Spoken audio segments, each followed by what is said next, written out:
Hello and welcome to episode 351 of the Stacey West podcast. My name is Gary, and every time I come on screen, those listening at home won't see it, I realise I'm a good-looking bastard. I'm joined by another good-looking bastard in Mr. Chris Lamming. How are you, my friend? I wasn't expecting that intro from either of us. I'm very well after that compliment. Thank you. I'm good, though. Really good. I just caught a glimpse of myself there. My hair's good. I've started using, and by the way, I had a message yesterday that the banter, the chatter at the beginning of the podcast, apparently is important to help build the personality. And that's come from Craig Panton, who has said he never gets a shout out on the podcast. So we're not even a minute in.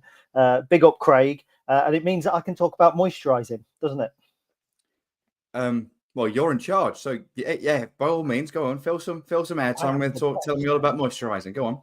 Well, that's why I feel I look quite good, because I've got a good light on me. But since Christmas, I've been using a L'Oreal moisturiser. It's like a full face and beard moisturiser. And my beard is quite nice and soft. And my face has got a glisten, not in that kind of greasy, eats a lot of McDonald's glisten, but that kind of, is going to look 46 for the next 3 years glisten. I'm quite happy about that. My beard's trimmed to a nice length. Yeah, it's all good. It's all good. Well, I'm really pleased for you. I don't know what else to say. I'm not going to get on the bandwagon and start complimenting you on how you look. That just feels strange, just like you saying and not something nice about me earlier. What I will say before we start, though, just in relation to Northampton, I had a very lovely afternoon in Northampton, albeit bitterly cold. And just before we get talking about the podcast, just a genuine, heartfelt thank you to everyone. There was quite a few people who made a point of coming over and kind of introducing themselves, saying hello. It was incredibly humbling, and yeah, just really, really appreciated. So thank you to those of you that did. There was too many of you to kind of name, but it was lovely. It was really lovely. So just a big thank you. I went there on my own, but not for a second did I feel like I was there on my own. It was lovely. So that's a nice start to the podcast, isn't it? Which is nothing to do with moisturising. You sound worse than Ben, you sycophant. I was just saying thank you for people being nice. Nothing wrong with that now, is there? I've got a little bit of a face on. I've done a 10-mile run this morning, which was invigorating. And then I went for lunch, and I had we went to the Bluebell at Belchford, and I had a black pudding Scotch egg. Nice. And the last time I had black pudding, I took one bite out of it, thought this is nice. And Dave, our mutual friend who looks a little bit like Romesh's ugly twin, then just went, you do know it's just blood and gristle, and I couldn't eat the rest of it. And I ate this Scotch egg thinking it's just Scotch egg, it's just a bit dark. And since then, all I've thought is about all the blood and gristle sitting. I like black pudding, so I'd happily have that, and I like a Scotch egg. So that's a match made in heaven. I need to get myself to the Bluebell. It was liquid in the middle. I actually took a picture of the menu because there was gluten-free options on there, and I thought that you might find that interesting as well. I will, for my good lady. Indeed. Adam Bully's telling us that apparently L'Oreal moisturiser is Steve Evans' favourite. Now, there's two issues with that. One, don't tell me that, because that's what I use and it makes me feel a bit even more sick. And two, how do you know that that's Steve Evans' favourite moisturiser? I wonder if Adam Bull has been sniffing around Steve Evans' bathroom. There's not much to say to that. No, I was a bit stumped. Josh Russell wonders if we're going to put together a Stacey West moisturiser, and Dan White says that Steve Evans' favourite moisturiser is probably more like lard. So that's quite interesting. Now, obviously, we are here to talk about football. That's 4 minutes of banter. Jack, Craig, I hope that you enjoyed that. Hopefully that set the scene for the rest of the show. But a majority of the 34 people who are online right now probably don't want to be talking about Steve Evans' skincare routine. I certainly didn't expect to be talking about Steve Evans' skincare routine. 5 minutes in, I expected to be talking about Lincoln City and finally a goal in open play. Relief. Oh, the sense of relief. And then I got to half time and kind of felt like I dreamt it. Didn't know if it was real or not. Got to full time and I certainly felt like I dreamt it. But anyway, but we'll rewind. We're going to go all the way back because there's so much to unpack from the game, as there always is. when it comes to Lincoln City games when me and Chris are on the podcast together. And I think the first thing when we look at the team selection, the big news, there's two bits of big news coming out of that. One of them is Freddie Draper starting. Now, we're going to take that as a standalone topic a little bit further on in the podcast. But the other one is Bailey Cadamartri not being involved.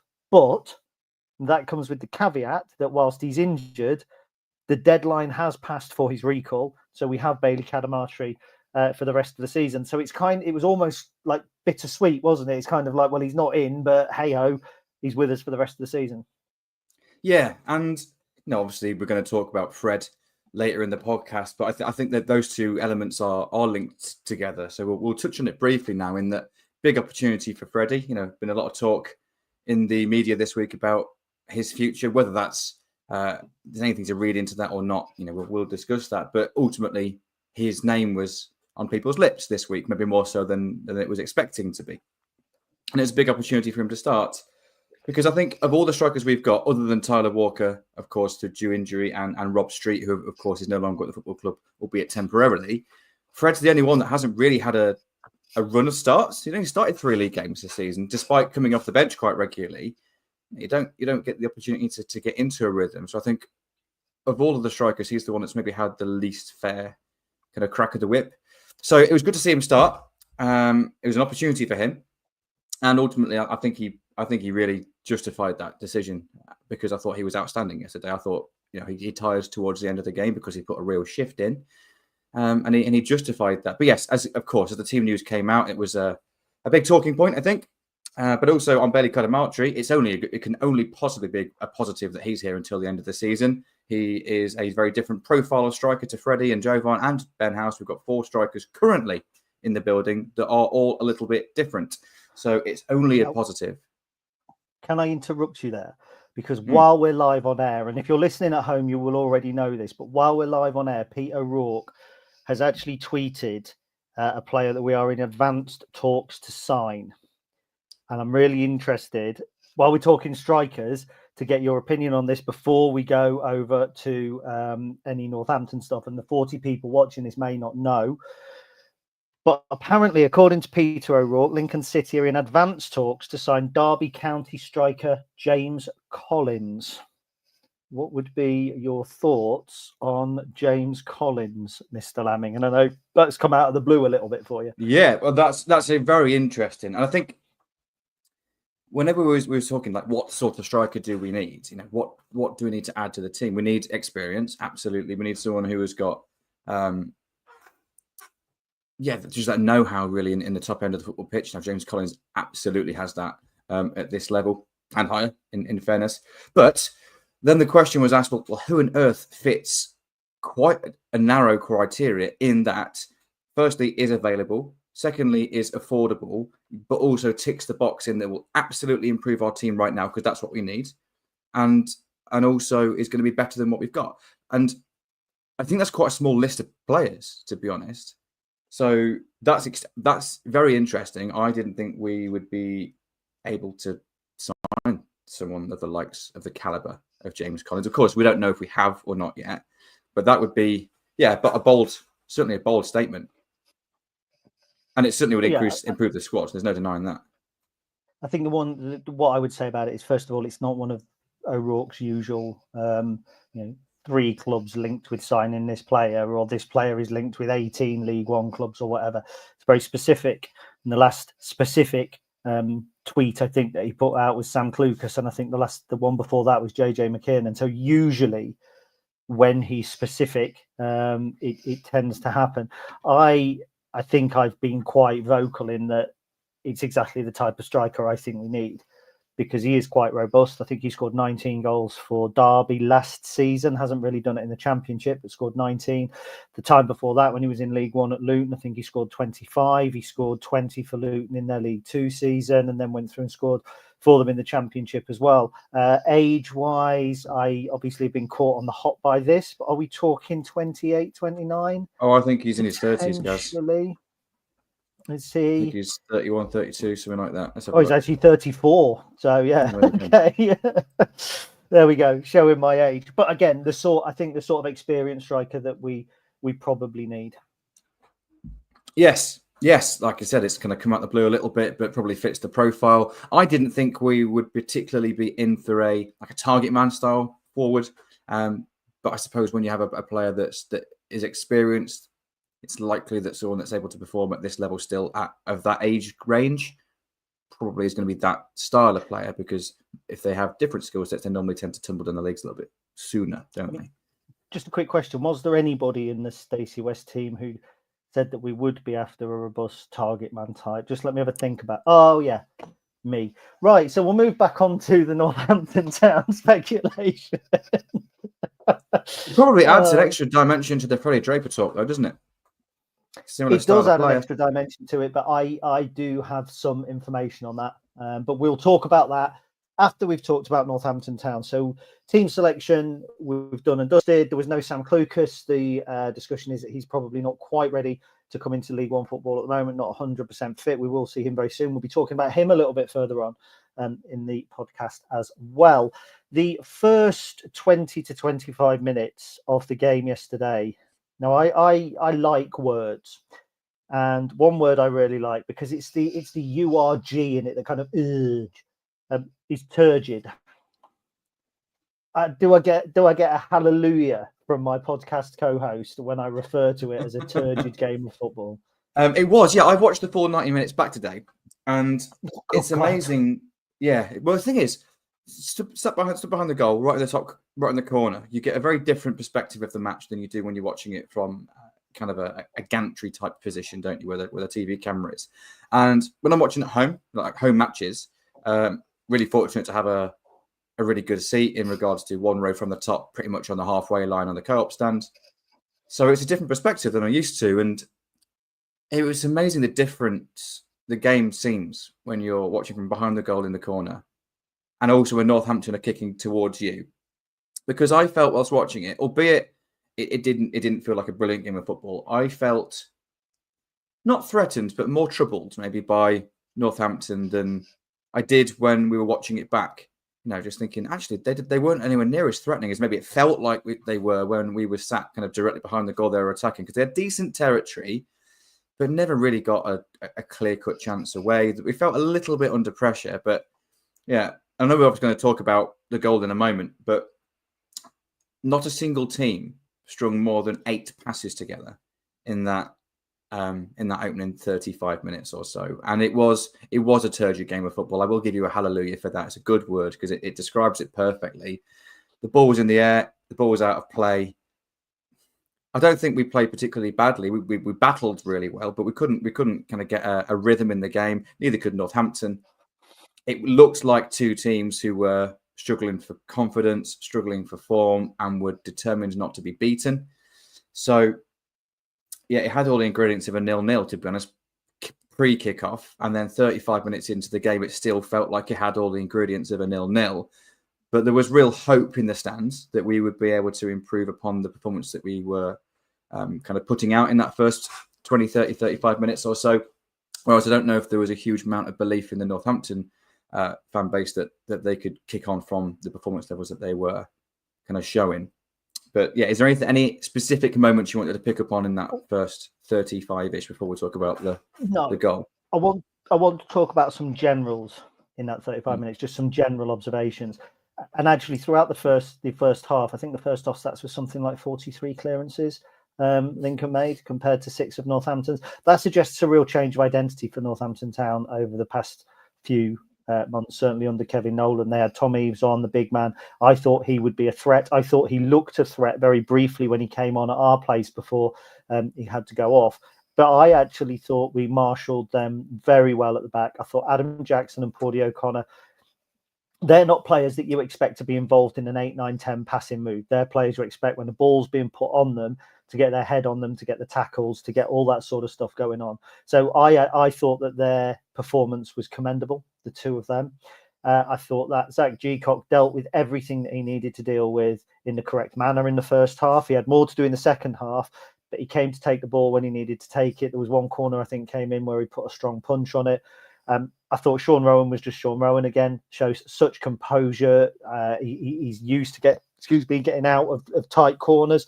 So I thought those 4 players were very good in a very poor game. And I think it's hard for any of the other players, bar one, who I'm going to mention, but it's hard for any of the others in such a turgid game, a game where the pitch was bad, it was cutting up, there was clumps coming out of it everywhere, it wasn't conducive to passing football whatsoever.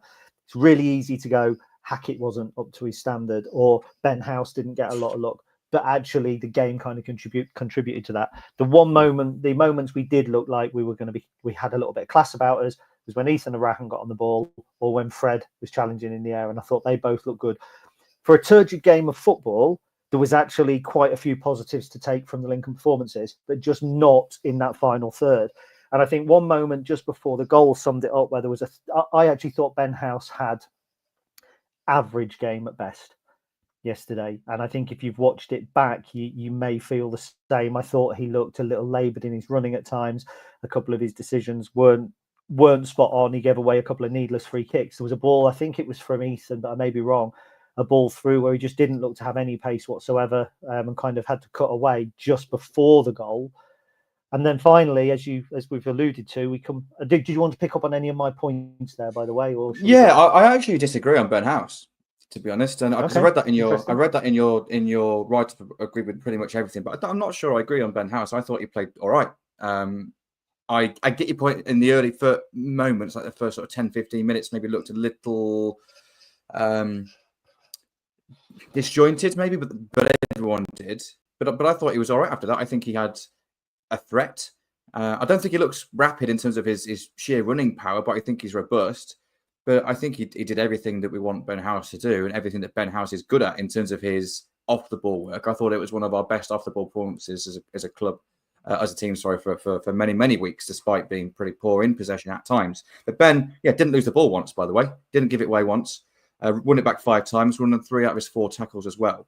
And, of course, hit the post with his shot, which led to the goal. So, was he perfect? No, but I thought he was exactly what we hoped for, really, from Ben House up there. Fair enough. There is one other point we need to pick up on, and I kind of blame the pitch. And I actually think it changed the first half, balance of the first half. Like Jack Moylan's injury. I thought Jack, again, had been lively, but still making those bad decisions a couple of times where he went to shoot when it wasn't really on. And it's good that he wants to make something happen, so I'm not going to be too critical. But I felt him being injured and Tom Bayliss came on just gave us a little bit more control in there. Now, whether that's because Jack wants to make things happen, he's forcing the issue, so he is an outlet where you tend to lose the ball, whereas Tom played a little bit safer. And maybe what we needed to do in such a turgid game was protect the ball a little bit and have spells of possession, because our best opportunities came from spells of possession. And I know that sounds obvious, but they didn't come from big boots forward, picking up the second ball, and then somebody going, right, I'm going to run at the defence. It came from patient passing. It came from going back, across, coming down the side, etc., etc. So I wonder if perhaps Tom Bayliss coming on helped us turn the first half rather than the second half. Yeah, I think I agree with that, definitely. On Jack Moylan's injury, obviously it's a shame because I really like Jack. If he starts, I think he tries to make things happen. And if he comes on, I think he's probably the player in the squad that if he starts on the bench, he comes on and he's a sort of player that you know is going to make a change in the game at the state that it's currently in. Jack probably won't enjoy having, being more of an impact from the bench than starting. But, when he's on the bench, I always think you've got something to bring on. When he starts, if he plays well, brilliantly. But if he doesn't, then we haven't got a player on the bench that can make the impact that he does. I think he's justified his starts recently.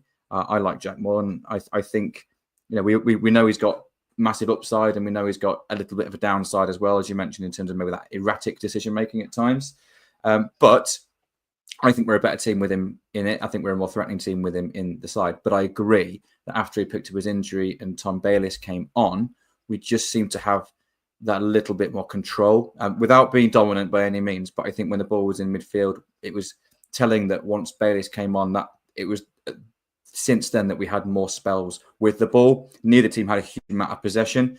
But as I alluded to earlier, on 38 minutes, I think it was, wasn't it? The very, very first time in the whole match that either team strung 10 passes together, it resulted in a goal. And what was great is we attacked down one side, We were patient, couldn't make an opening, didn't force the opening, came back, came around the other side. Now, from a Northampton perspective, that's a pain in the backside because you're pressing on one side of the pitch. You normally leave the other side open, then you've got to rejig your press, and often that involves certain players jumping from one player to another. And it just creates a little bit of space. Freddie dropped in the hole, and then lovely ball through from Fred to Ben House. Great strike, across the goalkeeper, hits the post, Tendai following in. Cue pandemonium, but that was the first time in the whole match that either side put a string of 10 passes together, and it was telling, wasn't it? Now, you can't force it all the time, but I think it was nice that it kind of justified it. What I will say though is, as much as it was good play, and it was a very rare piece of good football in a very, very poor half of football for both sides, a little bit of luck, wasn't it, that we have been missing over the last few weeks. You know, how many times in the last week with that Ben House's shot just come off the outside of the post, gone behind for a goal kick, and we think, oh, that was a good shot, and then you forget about it 10 minutes later. But no, it comes out, and Tendai finishes it up, and then, it just, like I said at the start, the relief was just, you could taste it. It was in the air. And we actually played pretty well then until half time. I think, without being brilliant, we had a bit more of the ball. We had a bit of a spring in our step, and it was just felt so good, didn't it, guys? Yeah, I'm imagining that the video of Robert Smith from The Cure when he gets the award and that woman goes, VMA Legends Awards 2015, are you excited as I am? And Robert Smith goes, by the sounds of it, no. And because look, I was happy to see us score, but we were always going to. At some point, we were always going to score. For me, I didn't feel actually the relief of the goal being lifted, despite the intro, despite the finally a goal headline and all of that, because I haven't felt the impact of the negatives, if I'm honest. The fact that we've had this barren run, I haven't felt it, because for me, there was no difference between yesterday's game and Stevenage on the first Saturday of the year.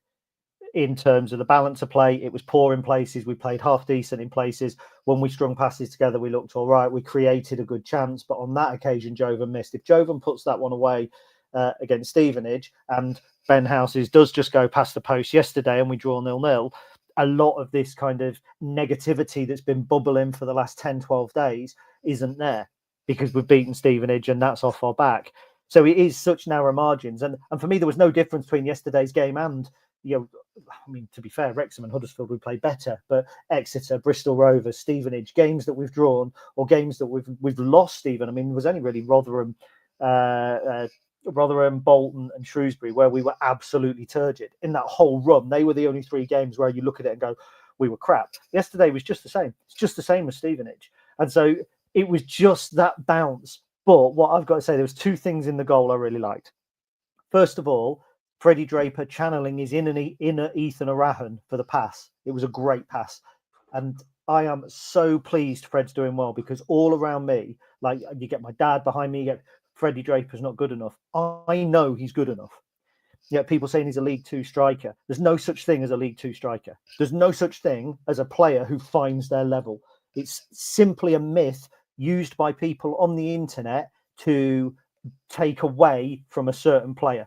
One man's League Two player is another man's Championship player. Look at Alex McDonald. He goes through the divisions. He plays with Steve Evans here. He's been in League One. He's been in League Two. There is no such thing as a League Two player. Freddie Draper's not a League Two player. He's a striker who, deployed in the right way, on form, is good enough to play for me in a League One side without a doubt. And he proved it. That pass showed the element of his game that perhaps people don't always see. They see him as a big lump. They see him as battering defenders. They see him as getting shots away. But the pass for me was just like, thank God, Fred. Thank you. And then Tendai's finish, massively underrated.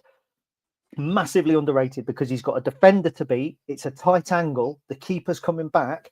I think any other player on the pitch without the experience that Ten has probably doesn't score that if it falls to anybody else. Even his reaction when it comes back off the post, when you watch it back from behind the goal, his reaction the second it hits the post, bang, he's on it. He's super, super quick.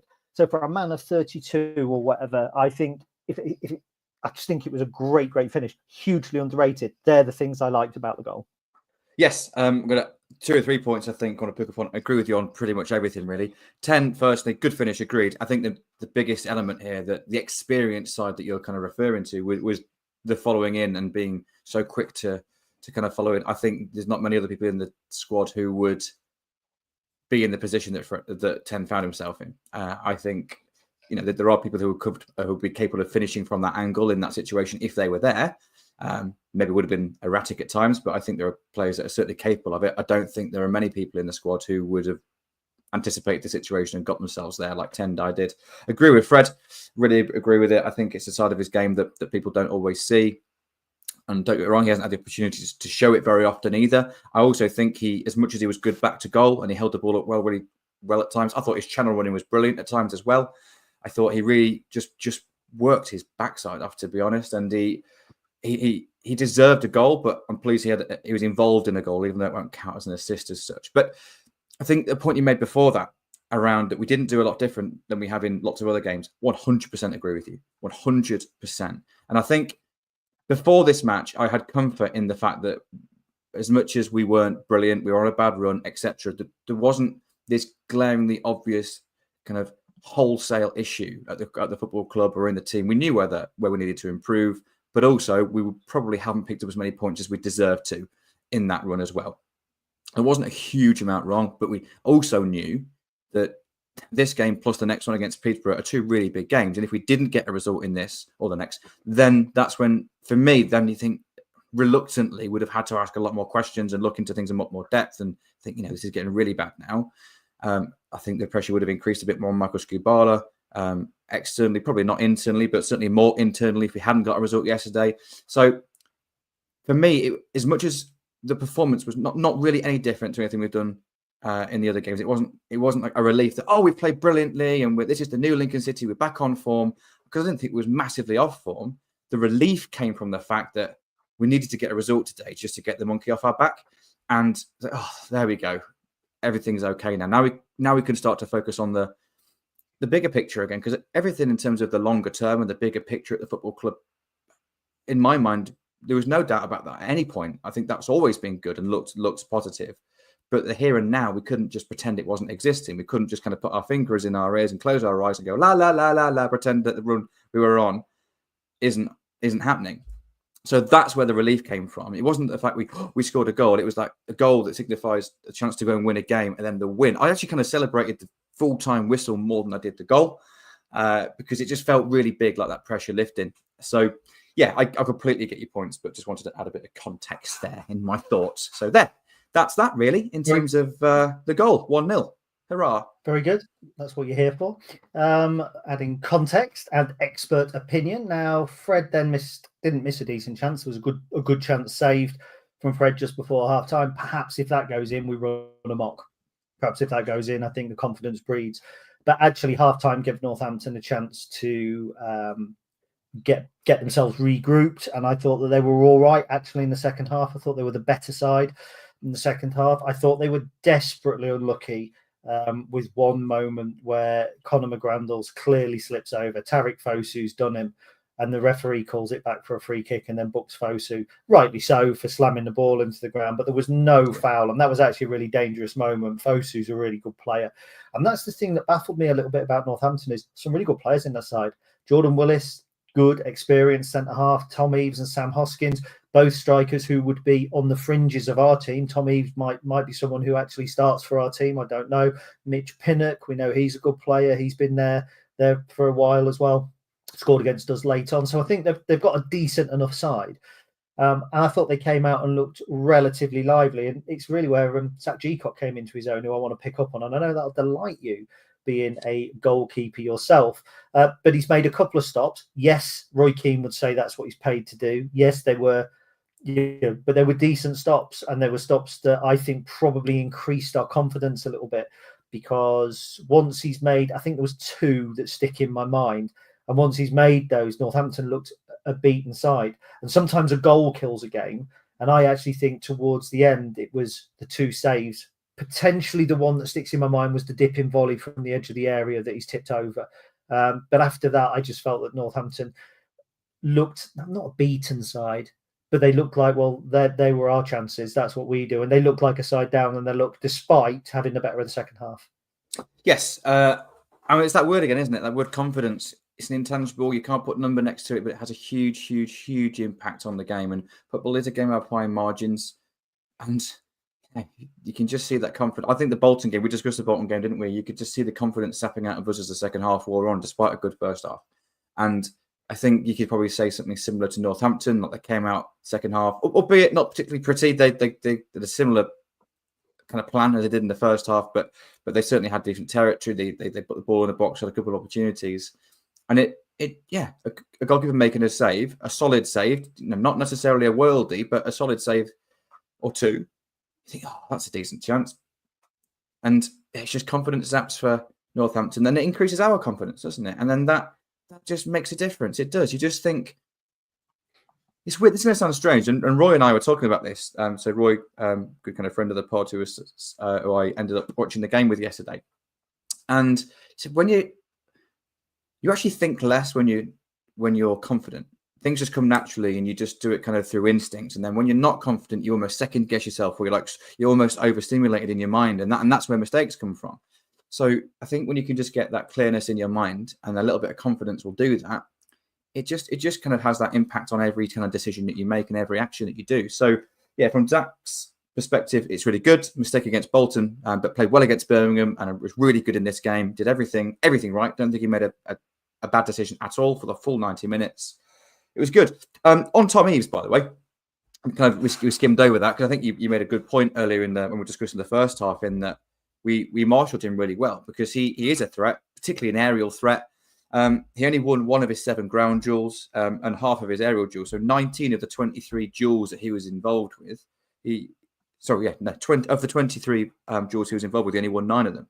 So well under half that he was successful with. And when you've got a centre forward like that, who is absolutely a target, who they try and play off, they had two other forwards in and around Eaves to try and kind of get the ball in that final third, and didn't really have a threatening moment other than his volley from outside the box, which is not very Tom Eaves-esque, and did draw a decent save from G-Cock. But just to kind of back up your point from earlier, I thought he was marshalled excellently, and he is a threat at this level. He hasn't scored many goals recently, but he has historically, when playing to his strength, scored plenty of goals at this level.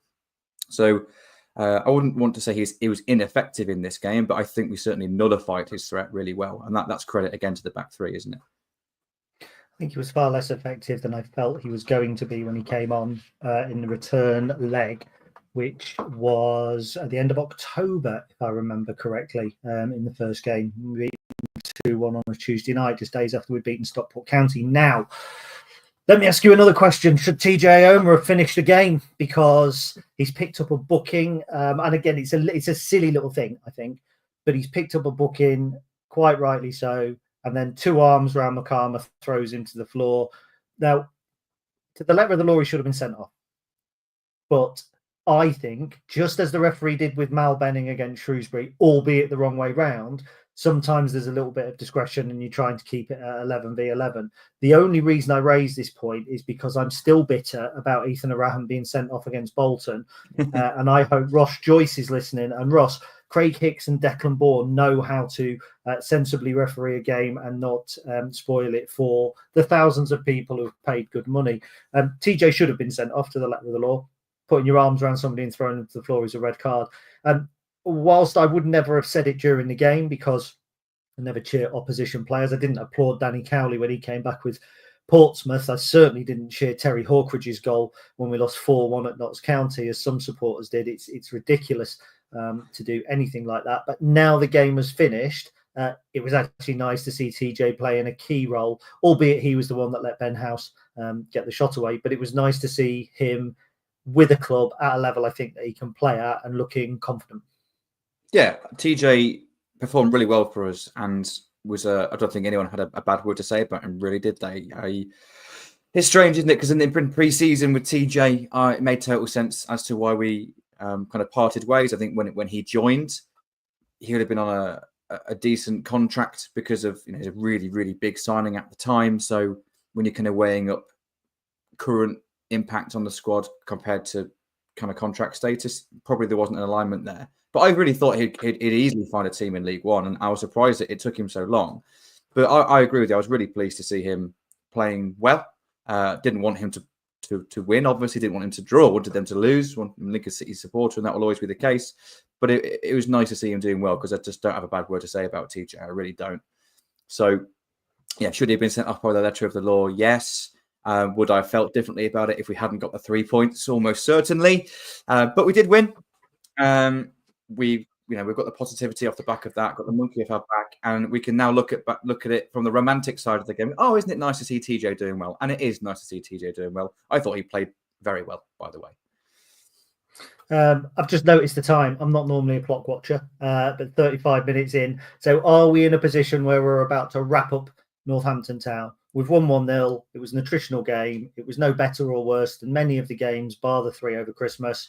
That probably sums it up, but it does now give the team a little bit of confidence to go and play a pish-poor Peterborough side. And if a win against Peterborough on Saturday will be a completely different feeling, because getting one over on Posh is always something that's nice. We still talk back to winning at London Road in 2006. It was nearly 20 years ago, but Amu was on fire for one game and one game only, and don't we remember it? So are we happy to move on from Northampton, Mr. Lemming? Yeah, just one very, very quick comment, because I've just seen in the chat at the moment talking about TJ and saying that would he have been a good squad player this season, considering the injuries we've had. So in terms of personnel, yes, but in terms of cost per appearance, because of the contract that he will have been on previously, he would not have accepted a lower deal than he was on before. He was never going to be a guaranteed starter in this time round. So yeah, would it have been nice in the situation we've had over the last few weeks to have TJ Yoma in our squad to fill in? Yes. Realistically, would that have then limited our ability to make other signings in the window? Yes, it would. So it made sense at the time. Of course, it would have been nice to have him here now, but I think it isn't always as simple as that. But it's nice to see him doing well at Northampton. And that is everything on Northampton from me, Mr. Hutchinson. Well, with that, we will go to a commercial break. I'll drag it out a little so that we can go dead on 37 minutes. So if you're listening at home, you will hear some people trying to sell you something anytime around about now. If you're listening on YouTube, we'll have a look at some comments, shall we? Hello. And I'm going to try and remember how much time we give to this. So I'm not going to go all the way through it, because there's been loads of you guys commenting, which is really, really good. Thank you very much indeed. Now there's Harry Jackson, who says of James Collins, reminds of Marquis. If we do sign him, let's hope he doesn't drop off in form. We'll no doubt put an arm around our young strikers. I think that's probably really what we're looking at bringing him in for, isn't it? Is as much for what he can offer the other strikers. Oh, do you know what? Trying to use my mouse on my Mac is awful. Let's have a look. So on the pitch, Josh D says, I was on the pitch after the game with the groundsman, and it was an incredibly stodgy feeling, which I thought was about right. Do stop me, by the way, Mr. Lemming, if you want to say anything. Harrison says, on Tendai, I personally believe he's one of the best permanent signings we've ever made, especially with him costing nothing, and the quality he shows always gives 100%. I think it's tough, because I think I would guess Harrison is probably under 30. Might be wrong. I think there's Matt Fenton who says Paul O'Connor's one of the best centre halves ever to play for Lincoln. When you're saying things like that, you're saying it in your lifetime, and I think that adds a little bit of context. There's been some phenomenal signings over the years. Trevor Peake, for instance, who we picked for nothing from Nuneaton and won the FA Cup in 1987, and he grew with that through Lincoln. So, but I get it. What do you think on 10? Do you think that's a fair assessment? Well, like you said, it's difficult to kind of say ever. In my lifetime might be a similar kind of time span to the comment, to be honest. I think it's definitely up there. Yeah, I think Ethan Arahan is the best footballer I've ever seen in a Lincoln City shirt. But we did pay $250,000 for him. Yeah, so, and I still think that's a bargain. Fair enough. What about Dave Sandal's comment? This is a good one for YouTube only discussion. Surprised Joe Morrell still not got a new club. Few too many red cards and a bit of a temperament. Being badly injured, not sure if he's fully fit yet or not. But does it surprise you he's not with anybody? Yeah, into the skill set, I think there's a lot of football clubs in League One that would like to sign a player of Joe Morrell's quality and skill set. There are always a couple of red flags there in terms of the tenacity that he plays with. But I think that's a kind of a risk that you're willing to take if you want to play like a front foot aggressive system. But like you say, he's been out a little bit, hasn't he? Injured, so I don't know how fit or unfit he is. I do fully expect him to find a club. I didn't even realise he'd been released actually until very recently. Yeah, so that was a bit of a surprise for me. Gaz Nicholson, this is an interesting one. It's on James Collins. Could be a useful impact sub. Do you see him as being that, or do you see him as being a starter? Because I see if we bring him in, he starts every game that he's fit. Yeah, agreed. I think if James Collins is going to come to a League One side that's mid-table, let's be honest, that's where we are, and it's probably where we're going to stay. Albeit, I'm sure internally everyone will be thinking that we can go and have a run. We're only 6 points off the playoffs again now, which is mad to think. I think he's coming to play. If of course we do sign him, we don't know if we are. He does fit the bill though, by the way, in terms of the location. Yeah, in terms of availability, hasn't been playing much with Derby. It does make sense. That seems like quite a realistic target, by the way. But no, I don't think he'd be an impact sub. I think he would be coming here to play. So we shall see. So 63 people watching on YouTube. Thank you very much. That is your super special. Ow. Okay. Nearly pulled my headphones out there. Super special bit. We will be going back to our regular program any minute now. And I say that it's going to be 5, 4, 3, brief pause. And welcome back to episode 351 of the Stacey West podcast. You've just tried to be sold something, but if you're watching online, you've had a fascinating discussion about James Collins, Joe Morrell, and a few other bits and bobs. That's a good reason to watch on YouTube. We do normally record on a Sunday around 5 o'clock. Wednesday or Thursday in the middle of the week, but that can be any time depending on which one of us are being awkward bastards. And believe me, when you've got me, Chris, Charlie, and Ben, that is a competition to see who is worst. I believe I'm the worst, but sometimes Chris has. Yeah, you believe that as well. Yeah, thank you very much for that. Oh my God, I should have got bloody Ben on. Right. So we will move on. Now, we have had a permanent signing since the last time we all spoke. I did do a dog walk video on it, but it's worth having a conversation. Lincoln-born Sam Clucas has returned to the club, 34 years old, had an illustrious career, transfers totaling, I believe, around £23 million. He's played for Stoke, Swansea, Hull City, one of the only players, or possibly the only player ever, to step up a level every season from National League through to the Premier League in successive seasons. I'm not sure who it was that told me that. I think it was Chris last time, and I researched it, and it turned out to be right. Didn't feature this weekend, still not quite at League One fitness. Interesting comments, particularly from Oldham media afterwards, saying we couldn't hold him back from pursuing other options, including those outside of football, which I think was really interesting. Potential for coaching role, potential for kind of stepping up to a more senior role, who knows. Sam made his debut for Lincoln against Darlington in 2009, I believe. Interestingly enough, James Collins was on loan at Darlington around the same time. So I'll have a look and see if they played in the same game, because that would be really interesting. But by really interesting, I mean to me, not to like normal people. So again, Chris, we talked about it last time out as it potentially happening. We're now talking about it as it definitely happened. What's your take on it? Because I don't think you were as keen as I was last week. I wasn't. Me and Ben did kind of revisit this on Thursday, and I kind of changed my tune a little by that point. But I think the pros and cons. Pros, it's romantic, isn't it? Young lad, well, I say young lad, but was a young lad at the club, never really got a fair chance. And then, of course, it had a fantastic career. No one can argue he's had a fantastic career. I think I really like the story.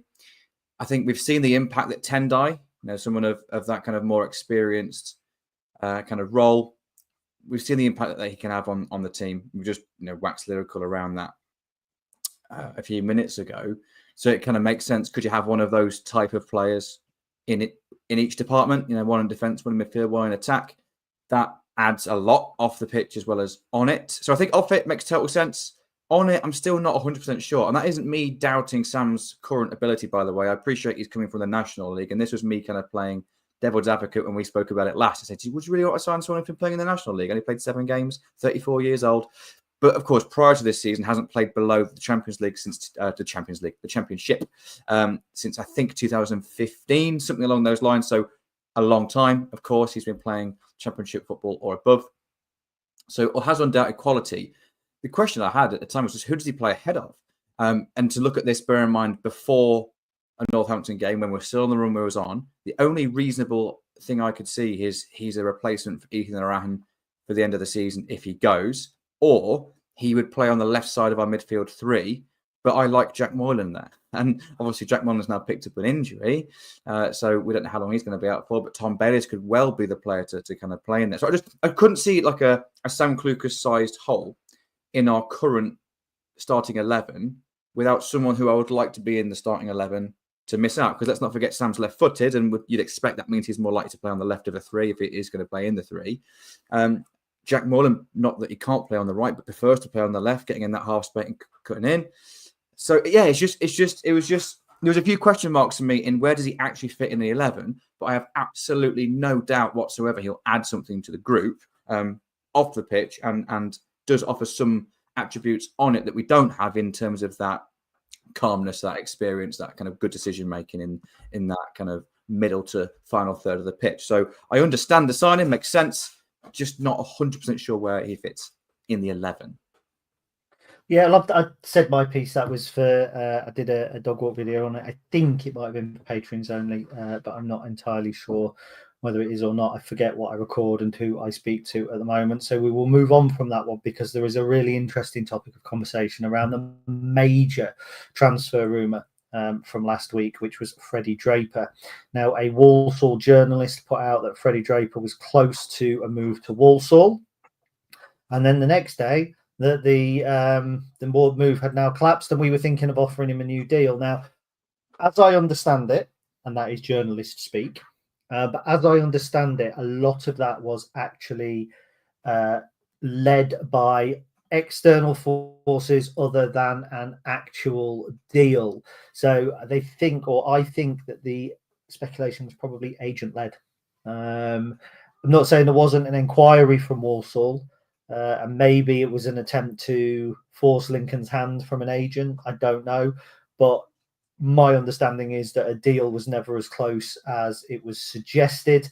There was never an intent on Lincoln's part to sell Freddie Draper unless the valuation or a valuation was met. Everybody has a valuation. Walsall are a club with quite rich owners at the minute. They own a couple of clubs. Their owners, I think they own Drogheda, don't they? And something else as well. So, yeah, it was an interesting one. It was great to have the debate. There was people saying, well, would we sell him? Would we not? There was people saying, I'll drive in there. There was people saying, it's not the right move. But then he comes into the side, has a decent game, and all of a sudden talks of the move are quickly forgotten. Now, I know when I said, shall we put this on the running order, you were excited because you have something to say on it, and when Chris has got something to say on it, people sit up and listen. So let's go over to Mr. Lamming, live in Rugby, who's now going to tell us what he thinks about Freddie Draper potentially not moving to Walsall. Well, it's interesting that you mentioned the debate there, because I think you're absolutely right to do so, because the debate, as most debates are, tend to be quite polarized, don't they? In some people kind of have that opinion, maybe not a huge fan of Fred, hasn't seen a huge amount yet, thinking that's a lot of money, $250,000 or 230,000 is the reported fee. Like you said, probably nothing in that at all. But let's pretend that is, at least it is a realistic, it was a realistic offer. Some people are thinking that's a lot of money, I'll drive him there. Other people are thinking that's nowhere near enough. He's got real potential. And there wasn't a lot of discussion that I saw kind of in the middle. So this is my opinion. Without wanting to sit on the fence, it's just I think depending on where you sit on your stance on those two elements of that. Let's look at it from Walsall's perspective. If you think that's a derisory offer, you think Walsall are taking the piss a little bit, don't you? Or you think, oh my God, Walsall are throwing good money at us here. You should take it. Now, I actually think that amount of money is probably bang in line with what Freddie's current market value is. So I don't think Walsall were taking the mick. However, he is only one good loan spell away, or a 10 starts between now and the end of the season and 3 or 4 more goals before being worth significantly more than that, particularly with more time left on his deal. So I think in terms of actual market value for a player who did well in League Two last year, but has really struggled for football this season, is it a million miles away from his current market value right now in this moment in time? Probably not a million miles away. But I think his value to us and his potential value is significantly higher than that. So it would make zero sense to me at all to sell Freddie Draper on a permanent deal. Now, I'm really pleased that he started. We mentioned this earlier. I think he played really well. Would deserve to start against Peterborough off the back of his current performance. However, if the rumours of James Collins are true and he comes in, you can expect him starting with Ben House up top. Would it make sense for Fred to go out on loan to Walsall, a team that's just lost the League Two's top goal scorer at a club that he performed really well out last season? There's a hole there in their team that Freddie Draper would fill quite nicely. So a loan would make sense. As much as I'd like to see Fred in our team, it would make sense. But permanent deal, just no, not at all. Let me ask you a question. So you said that 230,000 is around the right price for Freddie Draper right now. You think? I think in terms of current market value, that's not a million miles. I don't think it's taking the mick if we was to offer that. So last season in this window, there was 2 strikers from League Two that people wanted to buy or loan. Joe Taylor and Freddie Draper, correct? Yeah, I know exactly where you're going. In the time, in the 12 months since, Joe Taylor, forgetting his recent goal, because that was what earned him his £3 million move, scored 10 goals playing for a side in League One. Correct? Correct. He's had 6 months where he's played 100 and something minutes. But he's got 10 goals and not an awful lot of football in the last 6 months. Freddie Draper, in the same time, I think I've just counted up, had scored 5 goals, so half as many goals, played more regular football. Are you telling me that those 5 goals that Joe Taylor scored that Freddie Draper has not scored are worth £2.75 million? I think you are being very reductive in your argument here. Facts. Well, if we're talking about facts, then on transfer market, Freddie Draper's market value is £275,000. I don't think that's a huge amount. That's into a that. made No, up. That's made up valuation. It's not made up. It's not made up. Factual. It's based upon fact. Well, it's based upon the market value. So many, like hundreds of other transfers that have happened at this level. So I don't think it's false. But of course, I want to argue this because I feel quite strongly. I'm not here saying we should sell Freddie Draper. I think it's worth significantly more than that. What I will say is if Fred had come back from loan last season, started almost every match, scored 10 goals, would he then be worth the same amount of Joe Taylor was? Probably not far away. But he didn't. He hasn't really started many games at all since he's come back off loan. Hasn't had the impact he would have hoped to have had, despite I feeling he has the potential to do so. So, yeah, I think you're just trying to pick holes in my arguments, despite me saying I actually think he's worth significantly more than that to us and in the future. But the point I was making is I don't think, even if there's any truth in this whatsoever, I don't think it's a piss take offer from Walsall. But I think it's wise to turn it down. John Booth says transfer market, not made up, it's just guesswork.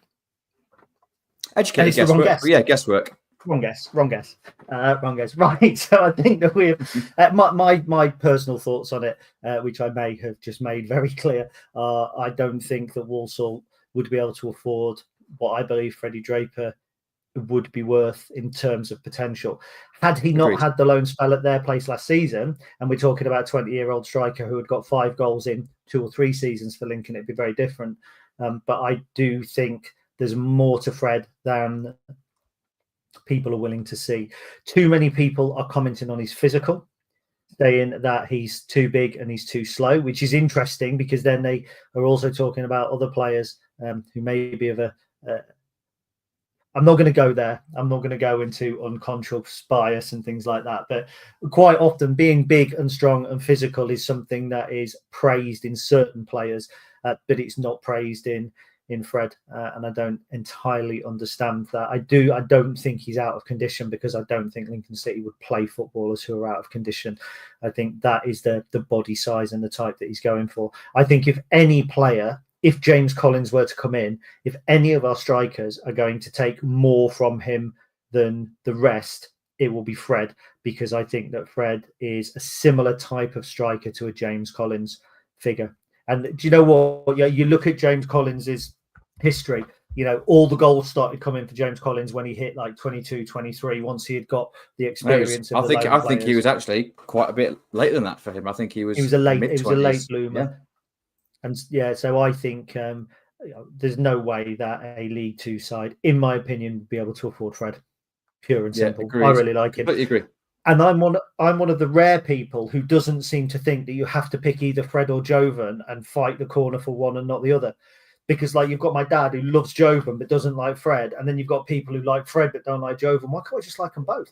I don't think a League Two side at the moment gets away with playing Freddie Draper and Jovan Makama as the front two, because I think you've got to have experience, and it's one of the reasons that Ben House has played regularly. It's one of the reasons why if James Collins comes in, he plays regularly, and actually him coming in could be bad for Fred in terms of minutes, but good for Fred in terms of development should James Collins come in. Yeah, good point. So I completely get your point, by the way, in terms of picking sides. When you have a strong view, I'm more than happy to kind of back it. But like, why can't both things be true? Why can't they both have real potential and have a role to play, but both also have things that they can improve upon? Why can't that be the case? But also, what young players need more than anything, and it's not something that's often given too much in football, is patience and time. They need time. Like you mentioned, James Collins didn't really hit any real goal scoring until in his mid-20s. I believe that's true. I think it was at Hibs he got his first decent goal haul. I think. But ultimately, you kind of forget, because we've seen a lot of them, you kind of forget that they're only 20 years old. And, they're only going to be at their very best in 5 years' time, really? 3, 4, 5 years' time. So just got to give them a chance, give them time. In fairness, in 2011, so he would have been 21, James Collins hit 16 goals in 47 games for Shrewsbury, which is a similar ratio to the one that Fred would likely have got had he remained at Walsall all season. Mm-hmm. And then he hit 18 in 51 for Swindon in League One, then 6 in 40 in the Scottish Premier League. But like 2015-16, 28 games, 7 goals for Shrewsbury, 21 games, 8 goals for Northampton. It was only really 2016-17 where the 22 were Crawley. Then the next season, 20 were Luton, then 25 were Luton. 2016-17, he was 24, 25, 26. I know you can't be 3 ages in a single year, but that was me having clicked off the window and being particularly non-committal. No, but the point stands, doesn't it? In that James Collins, who is a player that we're kind of directly comparing Fred to at the moment, didn't hit consistent goal scoring form until he was significantly older than Freddie is at the moment. That's the point, and the point stands. Yeah. Now, we did ask for some questions. We have got a few, but we're also running short on time. And there's one that I think is it's a little bit whimsical. I said whimsical and pronounced the H like Stewie from Family Guy. Cool whip. Just saying it. Cool whip. So whimsical. So it's actually come from somebody asking a question about Hollywood investors. Do you think there are any efforts behind the scenes to get a big Hollywood actor, which I don't think is the case. I think that we're looking at is a different types of investment. But what I wanted to ask, and I've got my answer all sorted and the reason why, if there was one big Hollywood actor that you could pick to invest in our side, invest, and it doesn't matter whether it's $1 million, $3 million. I'm not talking about the money. I'm talking about the actual actor himself. But bear in mind, I quite like Ryan Reynolds, and I think aside from however they put their money in, aside from all of that, I think he's a brilliant character to be involved with Wrexham because he's funny. Their promo videos are funny. The things they do around it. Ryan Reynolds is somebody that I actually quite like. I've never met him, but the persona. So who would you and who would I pick to invest? Now I have two. You go first because you put me on the spot here, and I don't know. I don't really know very well, so I'm going to have to pick one that I actually know. the first one would, and Dave Sandals already dropped in the comments with my first one, Robert De Niro. Now, the reason that I would want De Niro is, can you imagine a player wants to sign and he goes in and the person sat across from the desk is De Niro, and he'd probably have his pal Pacino with him there. I mean, no player would be able to say no, would they? Joe Pesci to his right, those three, but De Niro's the investor.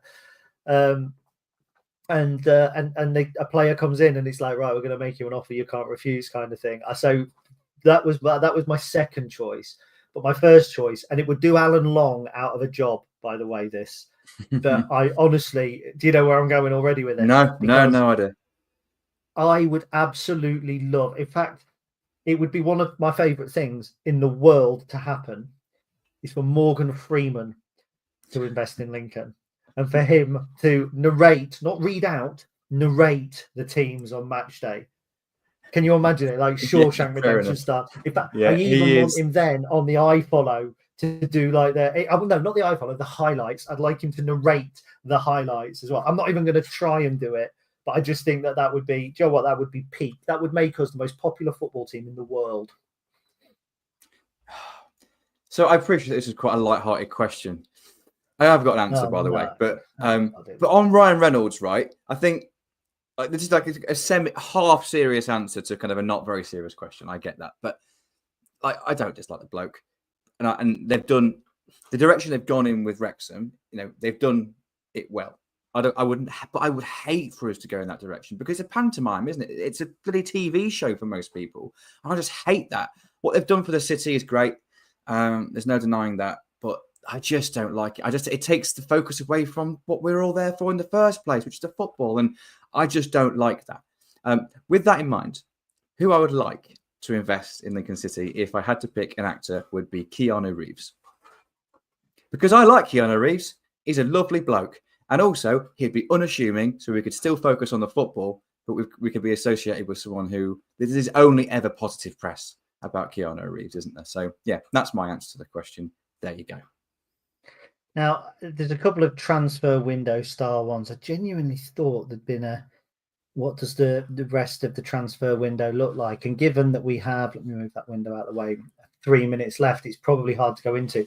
The main question is, does the injury to Jack Moylan now change the transfer policy? And I suppose it depends on the length of injury.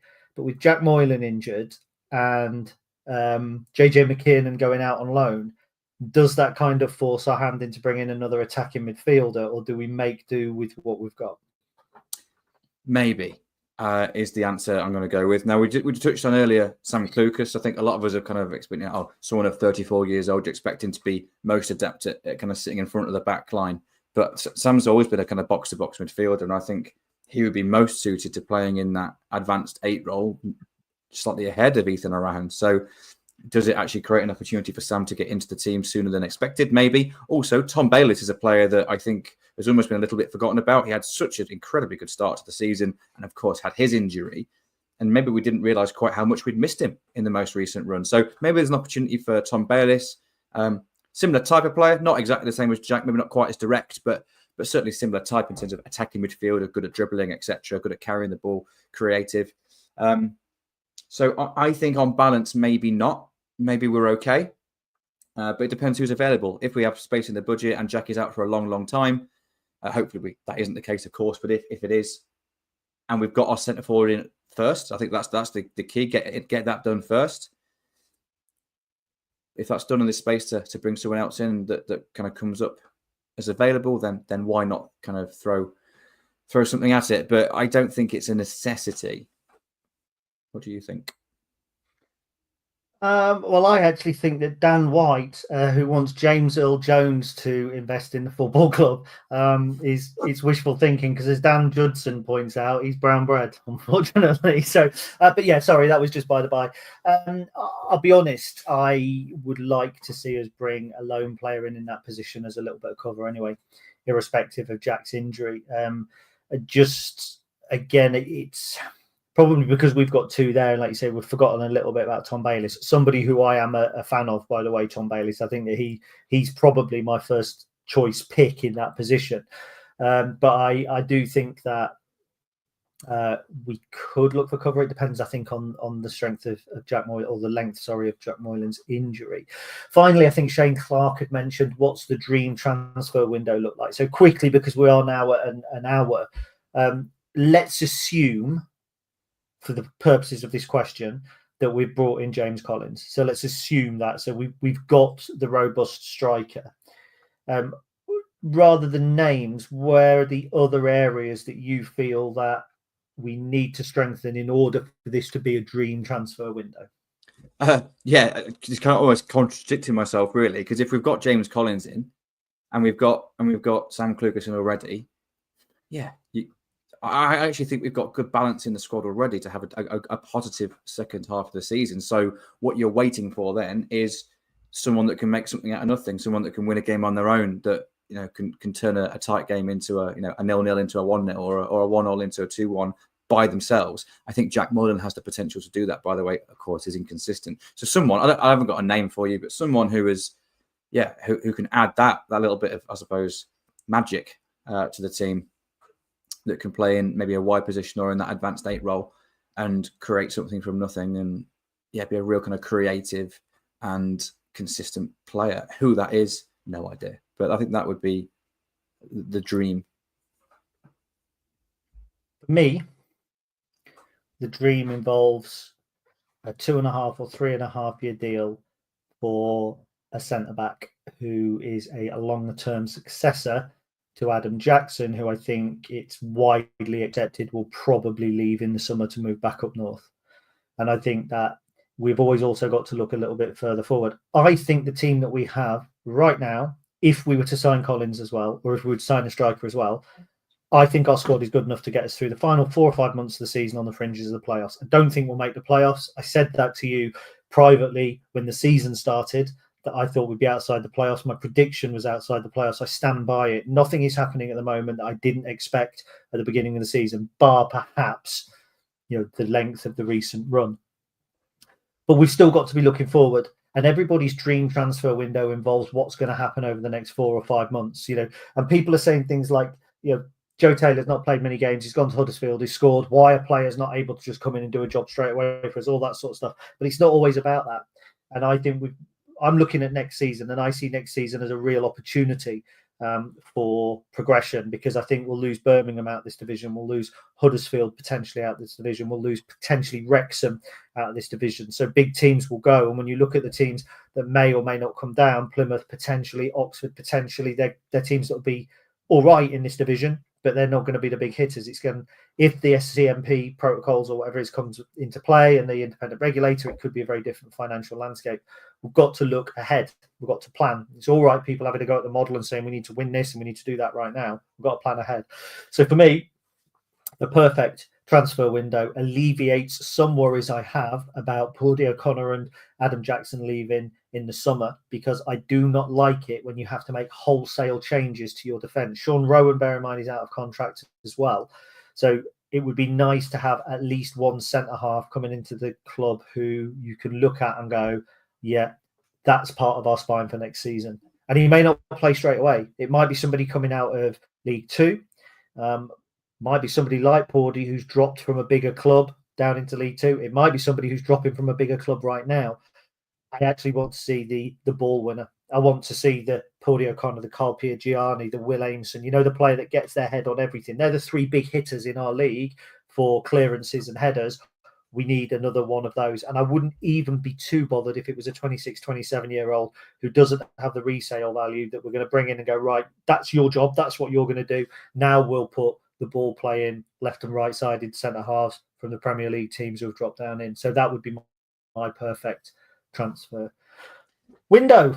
Well, I think I can totally get on board with that. Yeah, if you're thinking long term, that would be a perfect replacement, because there is a little bit of concern about next season in terms of expiring contracts and stuff, isn't there? As there will be at every club. So yeah, that is a very smart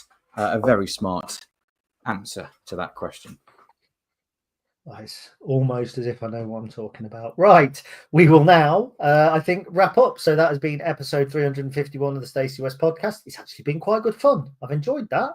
I could have talked for a lot longer. We've had We topped out at around 75 people watching online. So that's really good. Thank you very much, everybody that's watching. It's amazing what a win can do for you. It had Chris ecstatic when we scored the goal. I, of course, am playing it down. But anybody who saw me when the goal went in will know that it was a moment of absolute delight for me. We are back on the board, 6 points outside the playoffs. How has that happened when we've gone 6 games without a win and lost 3 in a row over Christmas? It does just show you how tight this division is. Thank you to everybody for watching. Thank you to everybody who's listening in at home. It's really appreciated. We love all of your support. We wouldn't do it if it wasn't for you. James Collins, who knows, this time next week we may be talking about a new striker. In the meantime, I'm sorry, I've just got to mention Trev's been listening. Thank you, Trev. We like Trev. In the meantime, ladies, gentlemen, boys and girls, you've been excellent. We've been even better. Up the Imps. Up the Imps.